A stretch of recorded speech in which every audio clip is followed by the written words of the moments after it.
엘리사의 마지막 사역을 살펴보면서 오늘 하나님의 사람은 누군지 생각해 보겠습니다. 하나님의 사람은 첫째, 마지막까지 거룩한 분노로 양육합니다. 자기 생각으로 가득한 요아스를 보면서 애통하다 못해 화가 나는 거예요. 하나님 편에 서서 하나님의 마음으로 죄악을 향해 분노하는 것입니다. 거룩한 분노는 언제나 그 대상이 죄악이에요. 내 손해가 아니에요. 죄에 대해 슬퍼하고 죄에 대해 두려워하고 죄를 미워하고 죄 때문에 좌절하고 죄에 대해 분노하는 사람이 곧 하나님의 사람입니다. 죄에 대한 분노는 바꿔 말하면 구원을 위한 애통함이에요. 나를 힘들게 하는 사람에 대해서 분노하는 건 본능적인 분노죠. 성경적 가치관이 들어가고 하나님의 사람이 되면 내가 분노해야 될 대상이 나를 힘들게 하는 사람이 아니라 그 사람을 사로잡고 있는 죄라는 것을 그렇게 깨닫게 됩니다. 그러니까 그 사람은 구원받아야 할 영혼일 뿐임이 깨달아지는 거예요. 두 번째는 죽어서도 생명의 역사가 일어납니다. 엘리사의 마지막 장면입니다. 처음부터 마지막까지 엘리사의 관심은 하나님의 말씀대로 가르치고 양육하고 살리는 데 모아져 있는 거예요. 그러니 죽을 병 가운데서도 투혼을 발휘해서 요아스를 양육해서 이스라엘을 살리고자 하는 거예요.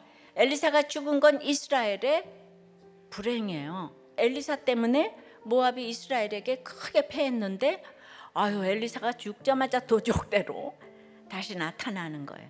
하나님의 사람 한 명의 빈자리가 이렇게 큽니다. 맨날 잔소리하고 화내고 이상한 일만 시키고 그런 엘리사라고 생각했는데 말이지.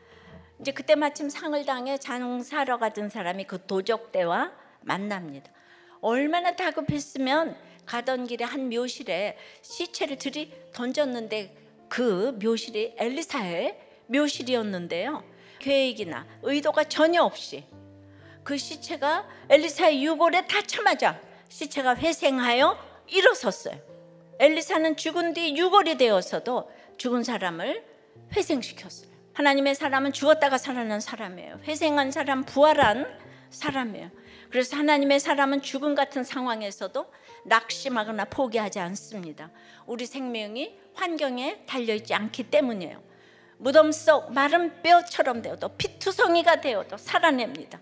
우리 안에서 성령님이 생명을 끊임없이 채워주시기 때문입니다. 세 번째는 언약 때문에 영원한 회복을 누리는 거예요. 아람왕 하사엘과 베나다시 대를 이어 학대하는 심판은 다 이유가 있다는 거예요. 이 사람들은 어떤 학대를 받아도 억울할 게 하나도 없다는 거예요.